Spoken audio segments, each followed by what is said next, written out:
오늘 우리가 볼 말씀은 열왕기하 14장 17절부터 29절까지가 되겠습니다. 14장 17절 말씀부터 읽어보겠습니다. 이스라엘 왕 여호아하스의 아들 요아스가 죽은 후에도 유다의 왕 요아스의 아들 아마샤가 15년간을 생존하였더라. 아마샤의 남은 행적은 유다왕 역대지략에 기록되지 아니하였느냐. 예루살렘에서 무리가 그를 반역한 고로 그가 라기스로 도망하였더니 반역한 무리가 사람을 라기스로 따라 보내 그를 거기서 죽이게 하고 그 시체를 말에 실어다가 예루살렘에서 그의 조상들과 함께 다윗성에 장사하니라. 유다 온 백성이 아사랴를 그의 아버지 아마샤를 대신하여 왕으로 삼으니 그때 그의 나이가 16세라. 아마샤가 그의 조상들과 함께 잔 후에 아사랴가 엘랏을 건축하여 유다에 복귀시켰더라. 유다의 왕 요아스의 아들 아마샤 제15년에 이스라엘 왕 요아스의 아들 여로보암이 사마리아에서 왕이 되어 41년간 다스렸으며 여호와 보시기에 악을 행하여 이스라엘에게 범죄하게 한 느밧의 아들 여로보암의 모든 죄에서 떠나지 아니하였더라. 이스라엘의 하나님 여호와께서 그의 종 가드 헤벨 아mit대의 아들 선지자 요나를 통하여 하신 말씀과 같이 여로보암이 이스라엘 영토를 회복하되 하맛 어귀에서부터 아라비 바다까지 하였으니 이는 여호와께서 이스라엘의 고난이 심하여 매인자도 없고 노인자도 없고 이스라엘을 도울 자도 없음을 보셨고 여호와께서 또 이스라엘의 이름을 천하에 없이 하겠다가 아니하였으므로 요아스의 아들 여로보암의 손으로 구원하심이었더라. 여로보암의 남은 사적과 모든 행한 일과 싸운 업적과 다메섹을 회복한 일과 이전에 유다에 속하였던 하맛을 이스라엘에 돌린 일은 이스라엘 왕 역대지략에 기록되지 아니하였느냐. 여로보암이 그의 조상 이스라엘 왕들과 함께 자고 그의 아들 스가랴가 대신하여 왕이 되니라. 아멘. 자, 오늘 본문에는 먼저 이 아마샤 왕의 죽음에 대한 얘기가 나옵니다. 이 아마샤 왕은 이스라엘과 베세메스 전투에서 패해서 포로로 잡혀가게 되죠. 전쟁에서 패한 유다는 예루살렘 성벽이 헐리고 많은 백성이 포로로 잡혀가는 참담한 일을 겪게 됩니다. 이 전쟁에 지면 다 이렇게 되는 거죠. 이 일로 인해서 아마샤에 대한 예루살렘과 유다 사람들의 시선이 곱지 않았을 거란 말이에요. 이스라엘의 포로로 잡혀간 아마샤가 언제 예루살렘으로 돌아왔는지는 알 수 없지만 아마도 왕으로서 나라를 다스리기는 힘들었을 거예요. 벌써 뭐 그 명성은 땅에 떨어졌고, 그죠? 그래서 그의 아들 아샤라, 우시아라고도 불리죠. 16세 유다 왕이 오르게 되는 거예요. 그런데 우리가 이제까지 봤듯이 이렇게 어렸을 때 왕이 되면 주도권으로 왕권을 행사하기 힘들 것이고 누군가 배후에서 영향력을 행사했을 것이라는 것이죠. 아사랴를 내세워 실권을 장악한 세력이 등장한 거예요. 물론 이스라엘에서 돌아온 아마샤 왕은 왕권 되찾으려고 노력은 했겠죠. 그러나 실권을 장악한 세력들은 아마샤를 더 이상 왕으로 인정하려 하지도 않았고 오히려 죽이려 했다는 거죠. 그래서 아마샤 왕의 라기스로 도망했는데 그들이 라기스까지 추적해서 왕을 죽이고 예루살렘에서 장사 지냈다 하는 거죠. 왕의 목숨도 뭐 파리 목숨이에요. 그런 시대에 있었어요. 이 과정들을 보면 아마샤 왕을 추격해서 죽인 사람들은 뭐 몰래 은밀하게 행동한 것도 아니라 아주 대놓고 그러거든요. 공공연하게. 마치 아마샤가 오히려 범죄자처럼 도망하는 모습으로 나타난단 말이에요. 또 아마샤의 시체를 말에 실어서 운반한다. 왕에 대한 예우를 갖춘 행동도 아니죠. 왕으로 인정하지 않았다, 대우하지 않았다 하는 것을 보여주는 것이죠. 이제 유다 왕 아샤라에 대해서 21절에 나옵니다. 그가 아버지를 대신하여 왕이 되었다. 16세의 왕이 올라서 많은 업적을 남깁니다. 그 가운데 홍해 항구 도시인 엘랏을 건축한 일이 유명한 것 같아요. 이 엘랏을 건축했다는 것은 여기까지 이어진 육상 통로를 차지하고 있던 에돔에 대한 지배권을 소유했다는 의미라는 거죠. 그러니까 이런 것들이 그냥 우리가 성경을 읽으면 알 수가 없잖아요. 성경을 읽으면서 역사도 같이 공부해야 되는 거죠. 그래서 엘랏을 통해서 해상 무역이 가능했다. 이건 나라로서는 큰 이익을 얻는 거죠. 그러니까 이 대신 왕이 된 그 아마샤가 이것은 자랑만한 업적이었던 거예요. 참 이런 모습들을 보면서 이 왕권이 계속 교체되는 이런 생각을 해봐요. 바로 믿음 생활을 끝까지 잘 지키면서 마무리하는 것. 이게 참 중요해요. 첫 출발도 중요하지만 끝이 더 중요하다. 그렇죠? 무슨 얘기냐? 유다 왕 아마샤는 집권 초기에는 여호와 보시기에 정직히 행했다. 근데 산당 제거하지 않았다 그러죠. 에돔과의 전쟁 후 그 이방신이 들어오는 것을 방치했고 승리로 인해 교만해졌다.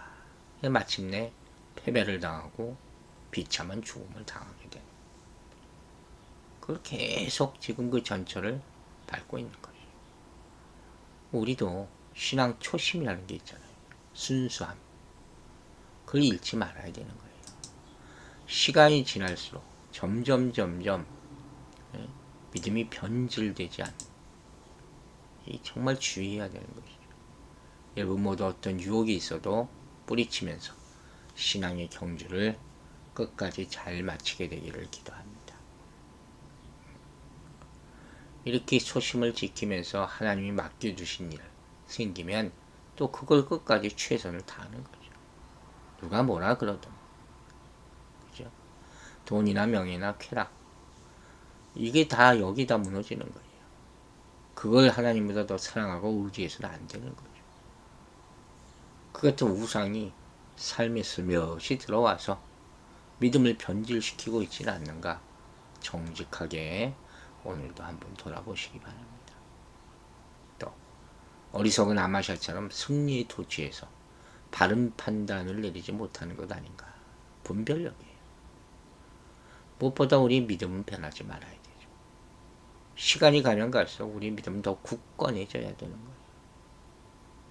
자신에게 주어진 믿음의 경주를 끝까지 감당하기 위해서 인내하고 최선을 다해야 할 것입니다. 이제 23절과 24절을 보면 여로보암 2세의 통치에 대해서 나오는 것을 볼 수가 있어요. 이 예후 왕조 가운데 가장 강성했던 시기가 바로 여로보암 2세가 통치했던 때예요. 이 여로보암 2세는 요아스 뒤를 이은 이스라엘 왕 사마리아에서 41년간 무려 이스라엘을 통치합니다. 이 여로보암 2세의 존재를 증명할 수 있는 고고학적 증거가 많이 나와요. 그중 하나가 무깃도에서 발굴된 인장이거든요. 그 인장이 다음과 같은 글이 새겨져 있다고 합니다. 여로보암의 종 쉐마의 것. 이런 확실하게 이게 이 왕이 존재했다는 것을 증명하는 것이죠. 성경에 나오는 인물들에 대한 고고학적인 발견이 계속 나타나고 있지 않습니까?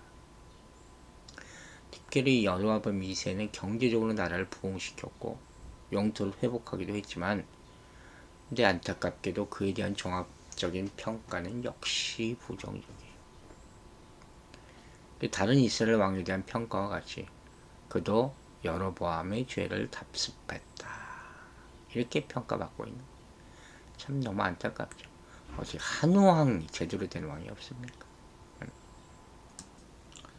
25절이 중요한 내용이 나오는 게 이스라엘 영토의 회복에 대한 내용이거든요. 여로보암 2세가 하맛 어귀에서부터 아라바 바다까지 이스라엘 영토를 회복했다. 이게 선지자 요나의 예언이 성취된 것이에요. 하맛 어귀라는 것은 레바논 산맥, 안티 레바논 산맥 사이에 있는 계곡을 말하고 아라바 바다는 사해, 데드시를 말하는 거예요. 또 백하 계곡에서 사해까지의 영토를 회복했다는 것은 요단강 동편을 되찾았다. 그러니까 이 지역을 관통하는 국제무역로인 왕의 대로를 관장하게 돼. 큰 의미를 가지고 있는 거예요. 그러니까 이렇게 이 여로보암 2세가 요단강 동편 지역 땅을 회복할 수 있었던 요인을 당시 역사적인 상황에서 찾는다면 국제 정세가 이스라엘에게 유리하게 작용했다는 거예요. 역사적 배경으로 보면 아수르 문안에도 이런 내용이 나오는데 이 시기 아수르가 11번이나 서부 원정을 감행했다는 거예요. 그래서 이 시기 지중해 연안 지역에 대한 아수르의 영향력이 당연히 크게 증대되었겠죠. 그러니까 아수르의 영향력이 증대되면 아람의 영향력은 감소될 수밖에 없고 친아수르 정책을 실시한 여로보암 2세가 영토를 확장할 수 있는 절호의 찬스를 맞을 수 있었다.